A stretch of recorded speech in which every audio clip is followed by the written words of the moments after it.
तिमी कस्तो लाग्छ? प्रभुले केही सुन्नुहुन्न जस्तो लाग्छ? रुदा प्रार्थना गर्दा सबै गर्दा पनि परिस्थिति बदलिन्न जस्तो लाग्छ? कसमाथि विश्वास गर्दैछौ? प्रभुले भन्नुहुन्छ, तिम्रो लागि मैले तिम्रो आँसु देखेको छु। तिमी बन्द कोठामा रुँदै गरेको मैले सुनेको छु। तिमीले मलाई पुकारेको मलाई थाहा छ। तिमीले मेरो निम्ति गरेको सङ्घर्ष मलाई थाहा छ। तिमीले मेरो नामलाई अपमानित हुन दिएनौ।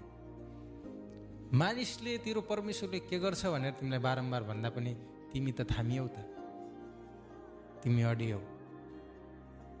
म तिमीसँग खुसी छु भन्न चाहन्छु। म तिमीसँग आनन्दित छु। छोरी, ए मेरो छोरा, म भन्न चाहन्छु, हरेक कुराको समय छ। अब हाँस्ने समय आउँदैछ। अब फसल काट्ने समय आउँदैछ। अब हर्षको समय आउँदैछ। तिम्रो इनामको समय आउँदैछ। आजसम्म विश्वास गर्यौ, अब विश्वास गर अनि स्थिर बस। जसले तिम्रो विरुद्ध योजना बनाएका छन् तिनीहरू तिम्रो अगाडि ढल्नेछन्। जसले तिमीलाई तिम्रा परमेश्वरले के दिए भनेर प्रश्न गर्नेछन्, म तिनीहरूको अगाडि तिमीलाई उठाउनेछु र जवाफ दिनेछु, किनभने म जीवित परमेश्वर हुँ।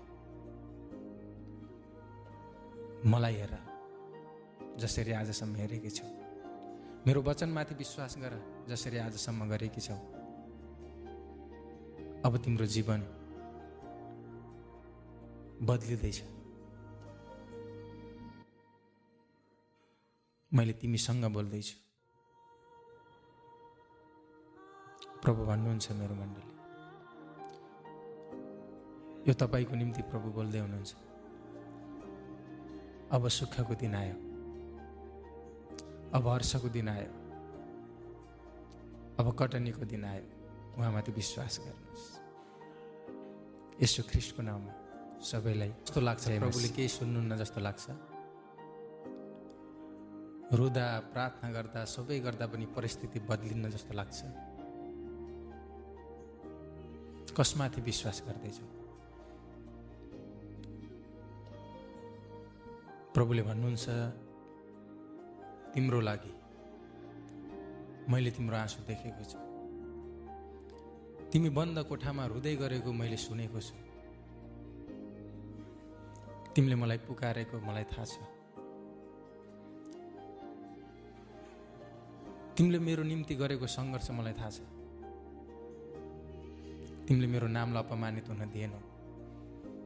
मानिसले तिम्रो परमेश्वरले के गर्छ भनेर तिमीलाई बारम्बार भन्दा पनि तिमी त थामियौ त, तिमी अडियौ। म तिमीसँग खुसी छु भन्न चाहन्छु। म तिमीसँग आनन्दित छु। छोरी,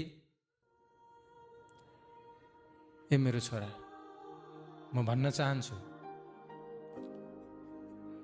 हरेक कुराको समय छ।